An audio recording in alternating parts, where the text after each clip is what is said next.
आज के इस वीडियो में बात करने वाला हूँ कि एसी ब्लॉक के बारे में। ऑटोक्लेव एरेटेड कंक्रीट ब्लॉक जिसको हम बोलते हैं, लाइट वेट ब्लॉक भी बोलते हैं। इसमें कौन कौन से साइज आते हैं, मार्केट में कौन कौन से साइज के अवेलेबल होते हैं विड्थ के हिसाब से, और इसका रेट क्या है मार्केट में आज के हिसाब से, और इसको कैसे लगाया जाता है साइड पे, और इसको काम करने से पहले कौन कौन सी चीज़ों को ध्यान रखना होता है जिससे कि हमारा ब्लॉक वर्क जो है वो काफ़ी अच्छा होएगा। ड्राइंग के हिसाब से कैसे ब्लॉक वर्क किया जाता है, इसको कैसे प्लम में चेक किया जाता है, लाइन डायमेंशन कैसे किया जाता है, सारी चीज़ें आज के इस वीडियो में हम बात करने वाले हैं। ब्लॉक के साइज की बात करूँ तो यहाँ पर बहुत सारे ब्लॉक्स रखे हुए हैं। इस पे ब्रांडिंग भी किया हुआ है, एस्ट्रोलाइट कंपनी का ये ब्लॉक है।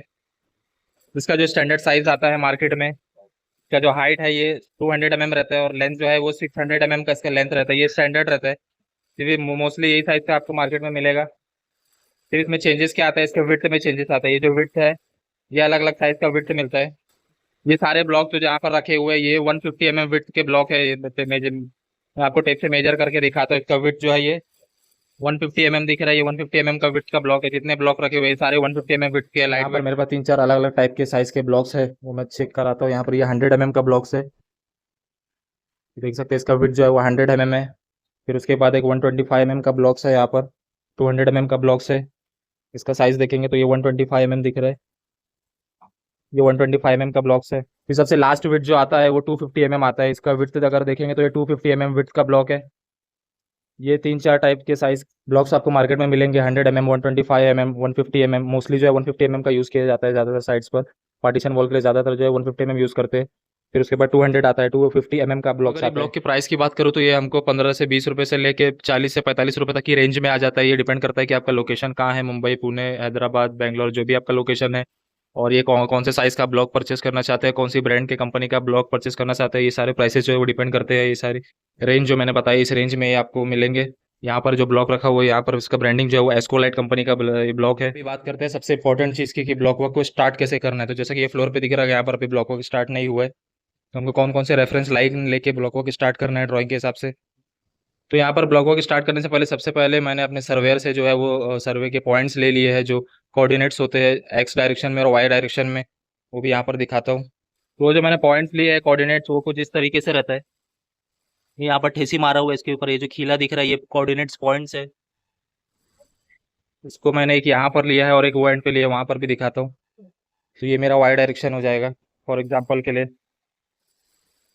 तो यहाँ पर सेम मैंने जो खीला मारा यहाँ से लेकर वहां तक का लाइन डोरी मार दूंगा, तो ये मेरा वाई डायरेक्शन का कोऑर्डिनेट हो जाएगा। फिर मुझे ऐसे एक्स डायरेक्शन में भी लेना है, तो यहाँ का जो पॉइंट्स है वो यहाँ पर, इसमें खीला नहीं मारा हुआ है लेकिन ये पॉइंट यहाँ पर दिया हुआ है इस तरीके से। यहाँ पर एक मैंने पॉइंट लिया एक्स डायरेक्शन का और एक वहाँ पर पॉइंट लिया, तो ये मेरा एक्स डायरेक्शन हो गया और ये मेरा वाई डायरेक्शन हो गया। तो जब मैं ब्लॉक को स्टार्ट करूंगा तो मुझे मेजरमेंट के लिए यहाँ पर लाइन डोरी बांध कर एक्स डायरेक्शन में और वाई डायरेक्शन में, वहाँ से फिर मुझे रेफरेंस लेना है कि कितना डिस्टेंस पर मेरा ब्लॉक वर्क स्टार्ट हो। तो हमारा हो गया हमारा कोऑर्डिनेट पॉइंट्स, कैसे हमारा सर्वेयर हमको देगा उसके रेफरेंस से हमको स्टार्ट करना है। अभी बात करते हैं कि फर्स्ट ब्लॉक सबसे पहले हमको सेटिंग करना होता है मेजरमेंट के हिसाब से। तो फर्स्ट ब्लॉक ये लगा हुआ है यहाँ पर हमारे मेजरमेंट के हिसाब से। पहले फर्स्ट ब्लॉक सेट कर लेना, फिर उसके बाद हम उसको ऊपर उठाते हैं। तो फर्स्ट ब्लॉक लगाने से पहले हमको क्या करना है, स्लैब हमारा जो है वो 5 से 10 mm अप डाउन हो सकता है सब जगह पर। तो सबसे बेस में जो है सीमेंट मोटार की मदद से इसको प्रॉपर एक लेवल में कर देना है। कहीं भी अप डाउन जो स्लैब रहेगा वो मोटार के उसमें चले जाएगा, और हमारा ब्लॉक का जो टॉप लेवल है वो पूरा हमको एक लेवल सरफेस दिखेगा। ये हमारा फर्स्ट सेटिंग हो गया यहाँ पर। ये दिख रहा है, ये फर्स्ट ब्लॉक लगा है यहाँ पर, ये फर्स्ट ब्लॉक लगा है, ये किचन का एरिया है। यहाँ पर देखेंगे तो ये बाथरूम का एरिया है, यहाँ पर ये फर्स्ट ब्लॉक लगा हुआ है। और इसको हमको साइज का खास ध्यान रखना है। यहाँ पर दो टाइप के साइज का ब्लॉक का यूज़ किया गया है, एक 150 mm का, एक 125 mm का। तो ये जो ब्लॉक दिख रहा है ये 150 mm का है, और ऐसे में जो जा रहा है वर्टिकल में ये 125 mm का ब्लॉक है। तो ड्राइंग के हिसाब से हमको साइज का भी बहुत ध्यान रखना है। हमने सबसे पहले फर्स्ट ब्लॉक लगा लिया, उसके बाद जो है हम इसमें जो यूज़ करेंगे ये एस्कोलाइट का ब्लॉक जॉइंटिंग मोटार यूज़ करने वाले हैं, 3 से 4 mm जिसका थिकनेस होता है।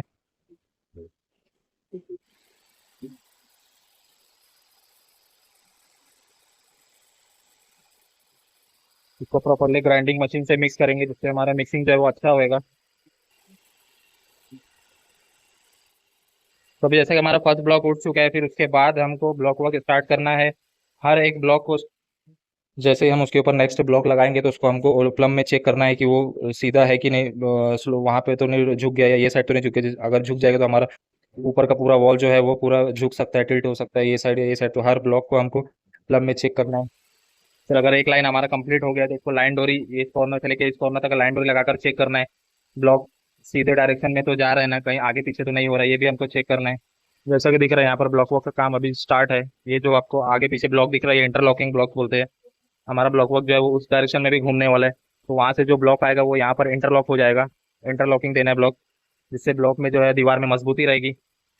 ये ब्लॉक जॉइंटिंग मोटर का जो थिकनेस है वो 3 से 4 mm का थिकनेस होता है, और ब्लॉक के सारे जॉइंट्स को हम स्टैगर्ड जॉइंट्स देंगे। एक ही लाइन में जॉइंट नहीं होना चाहिए। जैसा कि यहाँ पर ब्लॉक का जॉइंट दिख रहा है, ये एक ही लाइन में नहीं है, ये एक जॉइंट यहाँ पर है तो सेकंड जॉइंट यहाँ पर है। फिर इसका जॉइंट जो है वो अलग अलग, एक जॉइंट इधर, एक जॉइंट इधर, एक जॉइंट, तो आगे पीछे जॉइंट होना चाहिए, एक ही लाइन में जॉइंट नहीं होना चाहिए सब सारे ब्लॉक का। यहाँ पर भी देख सकते हैं सब ब्लॉक का जॉइंट जो है वो स्टैगर्ड है, आगे पीछे है। ये हमारा बाथरूम का एरिया है। यहाँ पर जो ब्लॉक वर्क किया गया ये 2100 हाइट तक का ब्लॉक वर्क है, जो हमारा डोर का हाइट आएगा 2100 हाइट तक का ब्लॉक वर्क किया हुआ है, क्योंकि इसके ऊपर जो है हमको लॉफ्ट बनाना है बाद में, जिसके ऊपर हम पानी का टाकी बैठा सकते हैं या कुछ सामान स्टोरेज के लिए रख सकते हैं। तो यहाँ पर ऊपर में लॉफ्ट का स्लैब आएगा, इसके लिए यहाँ पर 2100 हाइट तक का ब्लॉक स्टॉप कर दिया है। और बाथरूम के अंदर के भी ब्लॉक वर्क का काम चल रहा है। जैसे कि यहाँ पर दिख रहा है ये वॉल है, यहाँ पर हमारा जो प्लम्बिंग का फिटिंग आएगा। तो पीछे जो है वो कॉलम है, हम कॉलम में झरी मार के प्लम्बिंग लाइन तो नहीं डाल सकते, इसके लिए आगे फ्रंट में ब्लॉक वर्क किया हुआ है, जिसके अंदर हम झरी करके कंसील प्लम्बिंग कर देंगे। जब हम ऊपर की तरफ उठाते हैं तो एक चीज़ का और ध्यान रखना है कि अगर हमारा वॉल का लेंथ जो है वो 3 मीटर से ज़्यादा है, या वॉल का हाइट जो है वो 3 मीटर है या 3 मीटर से ज़्यादा है, तो हमको 1 मीटर या 1200 के जब ब्लॉक उठा लेंगे यहाँ पर, जैसे कि 1 2 3 4 5 6 ब्लॉक लगाए, मतलब जिसका हाइट 1200 mm है, तो 1200 mm का ब्लॉक उठाने के बाद हमको यहाँ पर बंड एक बनाना पड़ता है। बंड बनाना चाहिए जिसके अंदर स्टील भी आएगा, जिससे कि हमारा बांधकाम जो है वो स्ट्रांग रहेगा। यहाँ पर देख सकते हैं ये आरसीसी बंड है पूरा, 200 200 mm 180 mm हाइट का एक आरसीसी बंड दिया हुआ है यहाँ पर। हमको अगर वॉल का लेंथ जो है वो 3 मीटर से ज़्यादा है तो हमको एक आरसीसी बंड देना है हॉरिजॉन्टल में, और साथ ही साथ अगर वॉल का लेंथ जो है ये भी 3 मीटर से ज़्यादा है तो हमको वर्टिकल में भी एक बंड देना है। तो यहाँ पर दिख रहा है कि ये आधा बंड यहाँ पर कास्टिंग हो गए। आधा ब्लॉक वर्क होने के बाद हमको ये हॉरिजॉन्टल, इसको ट्रांसम बोलते हैं, और ये जो वर्टिकल है इसको मुलियन बोलते हैं, इसको भी कास्टिंग करना है। इसमें स्टील भी आना चाहिए, तो यहाँ पर ये अभी कास्टिंग का बाकी है। तो ये स्टील दिख रहा है, ये स्टील जो है वो स्लैब में से लेके नीचे स्लैब तक का पूरा एंकर रहेगा। तो ये बहुत ही इंपॉर्टेंट है हमको, अगर क्वालिटी में काम करना है, अगर आप कहीं पर क्वालिटी में काम करा रहे हैं तो ये सब चीज़ें जो है वो मैंडेटरी होती है। तो सबसे पहले हमको 1200 mm का हाइट का ब्लॉक वर्क करना है, फिर उसके बाद ये जो ट्रांसम जिसको हम बोलते हैं ट्रांसम कास्टिंग करना है, मुलियन कास्ट करना है हाफ वॉल का। फिर उसके बाद नेक्स्ट डे जब ये पूरा सेट हो जाएगा प्रॉपर, तो उसके बाद ऊपर का ब्लॉक वर्क उठाना है। ऊपर का ब्लॉक वर्क में भी ध्यान ये रखना है कि हमको पूरे बीम बॉटम तक का टच नहीं करना है ब्लॉक वर्क, ऊपर के बीम बॉटम में 20 mm का गैप रखना है, जैसा कि यहाँ पर दिख रहा होगा 20 mm का गैप है ब्लॉक और बीम बॉटम के बीच में। ये क्यों रखना है, ये इसकी भी वजह बताता हूँ कि ये जो हमारा बीम जो है वो एज पर आईएस कोड जो है वो 20 mm जो है वो सैग होता है जब इसके ऊपर लोडिंग आएगा। लाइव लोड और डेड लोड के केस में भी ये 20 mm जो है बीम सैग होता है। तो अगर वो बीम सैग, अगर हम ब्लॉक को टच कर देंगे बीम बॉटम तक और बीम अगर सैग होएगा तो फिर ब्लॉक में जो है वो क्रैक्स दिखने लगेंगे इन फ्यूचर। तो ये क्रैक्स को अवॉइड करने के लिए हमको जो है वो 20 mm का गैप रखना है। और इस 20 mm में क्या भरना है वो भी मैं आपको बताता हूँ। इस 20 mm में जो हम वो फिलिंग करेंगे वो होगा हमारा पीयू फोम। एक PU foam liquid type chemical आता है जो आपने देखा होगा, जब हम डोर फ्रेम जब लगाते हैं उसके आजू बाजू में भी पीयू फोम भरते हैं, तो सेम पीयू फोम हमको यहाँ पर भी भरना है। पीयू फोम हम पूरा उसको बीम बॉटम तक का फिलिंग कर देंगे, और जो हमारा ब्लॉक के फेस में जो है वो 20 mm का पीयू फोम निकाल के आगे में जो है वो सीमेंट मोटार से पूरा फिलिंग कर देंगे, तो फिर हमारा बीम बॉटम तक पूरा टच हो जाएगा। इन केस अगर फ्यूचर में बीम्स थोड़ा 20 mm साइज भी होता है तो हमारे वॉल्स में क्रैक नहीं आएगा। ब्लॉकों के बारे में अगर आपके उसमें कुछ डाउट है तो आप कमेंट करके पूछ सकते हैं। अगर आप चैनल पर नए हैं तो अपने दोस्तों के साथ इसे शेयर करें, लाइक करें और सब्सक्राइब करें।